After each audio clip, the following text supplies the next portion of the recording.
Avión de caza. Es una aeronave militar diseñada para combatir contra otras aeronaves. Estas aeronaves, también conocidas como cazas, son pequeñas, rápidas y muy manejables. La bomba atómica. Es una bomba que almacena una gran cantidad de energía explosiva. Esta bomba genera una reacción nuclear en cadena. También se le puede considerar como arma de destrucción masiva. El radar, también conocido como sonar o ASIC. Son aparatos que trabajan a muy alta frecuencia y fueron inventados en 1941. En 1942 se implementaron los radares de microondas o H2S, que eran pequeños radares que se colocaban en los aviones para ayudarlos a detectar objetos con mejor precisión. Cohetes y misiles.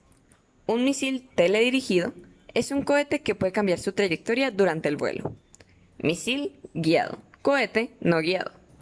Los primeros misiles fueron utilizados por Alemania durante la Segunda Guerra Mundial, y los más famosos fueron el V-1 y el V-2.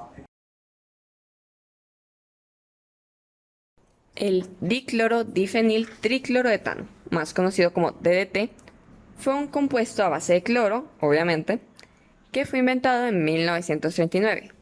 El DDT fue un insecticida principalmente utilizado para combatir la malaria, la fiebre amarilla y cualquier otra enfermedad que fuera causada por insectos. Pero en el siglo XX fue prohibido el uso en alimentos. El Betatron es un acelerador de partículas que permite estudiar más a fondo las partículas que están colisionadas. Este invento fue creado en 1940 y favoreció el desarrollo de nuevas medicinas y avances en la ciencia. El reactor nuclear es un mecanismo que genera reacciones nucleares en cadena controlada.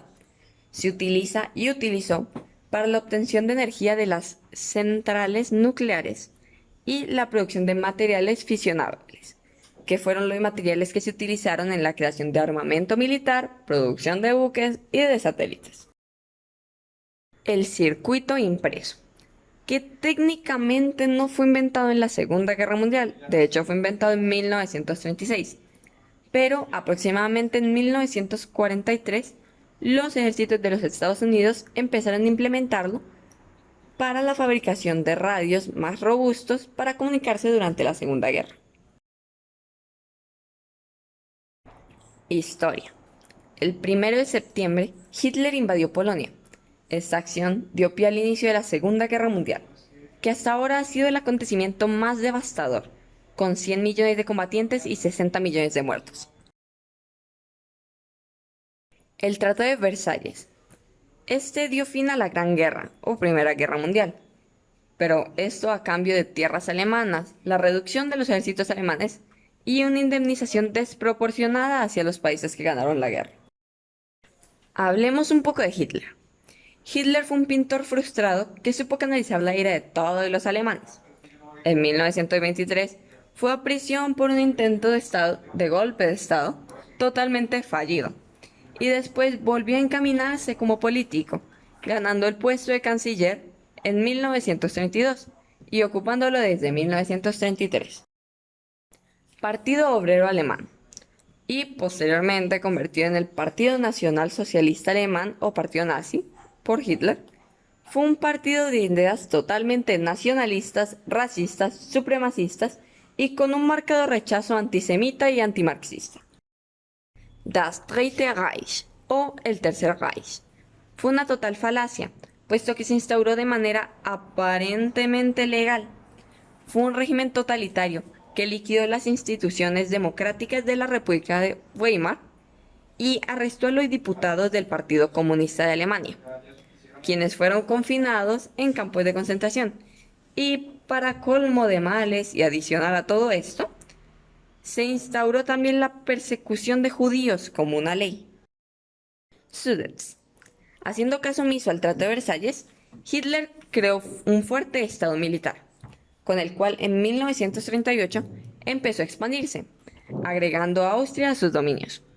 Ese mismo año amenazó con iniciar una guerra europea si no se le cedía el dominio de Sudets, una zona fronteriza entre Alemania y Checoslovaquia, pero que tenía habitantes mayormente alemanes. Este tema fue discutido entre Alemania, el Reino Unido, Francia e Italia. Y adivinen qué, Checoslovaquia quedó fuera de esa discusión.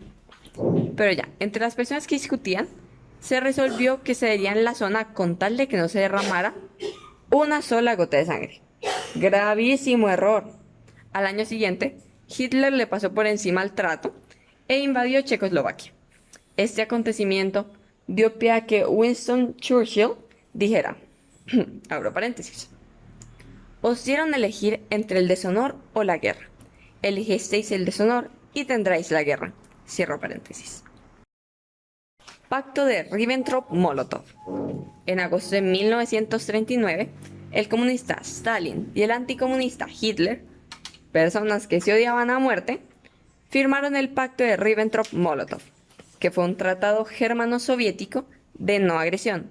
Pero, secreto secretoso, dentro de una de las cápsulas del tratado se repartían Polonia. 9 días después de firmar el tratado, Hitler invadió la parte occidental de Polonia y 3 semanas después de eso, la Unión Soviética invadió la parte oriental del país. La guerra de broma. El hecho de que Hitler invadiera Polonia hizo que Francia y el Reino Unido, ¡pum!, despertaran, ¿cierto? Entonces le declararon la guerra a Alemania. Los alemanes se tomaron un tiempo para reagrupar filas, mientras esto, los británicos y los franceses estuvieron a la defensiva. Por eso este periodo de tiempo se le denominó la guerra de broma. El inicio. En mayo de 1940, Hitler acabó con la guerra de broma atacando simultáneamente Luxemburgo, Bélgica, los Países Bajos y Francia. Esto lo hizo con el mismo método que utilizó para invadir Polonia, el Blitzkrieg o la guerra relámpago. Consecuencias. Las principales consecuencias fueron que Estados Unidos se convirtió en la mayor potencia mundial, la caída de los regímenes fascistas de Alemania e Italia, el fin del imperio japonés, la creación de la Organización de las Naciones Unidas o ONU, más de 60 millones de muertos, de los cuales más de 6 millones eran judíos, y las repercusiones económicas debido a las ciudades que fueron borradas del mapa, técnicamente hablando. Incendio de Dresden. El 15 de febrero de 1945, la Real Fuerza Aérea Británica, RAF, y la Fuerza Aérea Estadounidense, USAF, dejaron caer 40.000 toneladas de bombas sobre la ciudad. Esto debido a que ahí se cruzaban las líneas férreas Berlín-Praga-Viena, norte-sur, y la línea Múnich-Breslau-Varsovia, este-oeste. En este bombardeo murieron entre 25.000 y 40.000 personas y se destruyó el 80% de la ciudad histórica.